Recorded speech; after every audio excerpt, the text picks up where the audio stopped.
ప్రకారం నడుస్తుందో అటువంటి వారిని దేవుడు ఎన్నుకుంటాడు. అటువంటి వారిని ద్వారా దేవుడు గొప్ప కార్యాలు చేస్తాడు. అటువంటి వారి ద్వారా దేవుడు వారిని నాయకులుగా ఎంచుకుంటాడు. ఎప్పుడైతే దేన స్థితిలో మనం చూసుకున్నట్లయితే నిర్గమకాండం మొదటి అధ్యాయం నుంచి మనం చూస్తే కనుక దేన కుటుంబాన్ని దేవుడు అనుకున్నాడు. ఎందుకంటే ఆనాడు రూల్ ఏంటి? ఎవరైనా 2 సంవత్సరాల వారిని చంపేయాలి. ఎందుకు?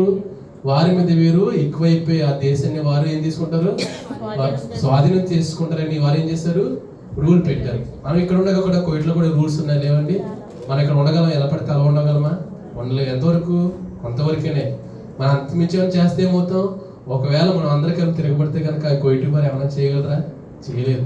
అదే ఉద్దేశంతో అప్పుడు కూడా రూల్ పెట్టి 2 సంవత్సరాలు మిగిలిన వారిని ప్రతి ఒక్కరు కూడా ఏం చేయమన్నారు, చంపమని ఆజ్ఞించారు.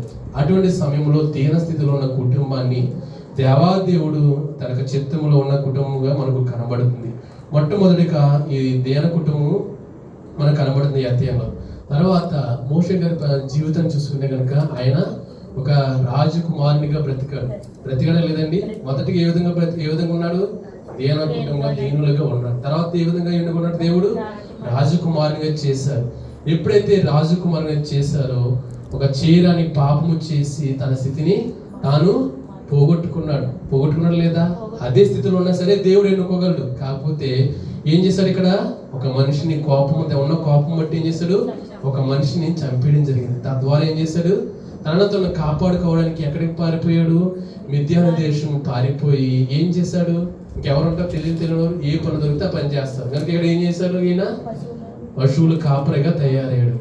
అటువంటి స్థితిలో దేవుడు ఏం చేశాడు? మరలా ఆ కాపరిగా ఉన్నా సరే దేవుడు ఏం చేశాడు?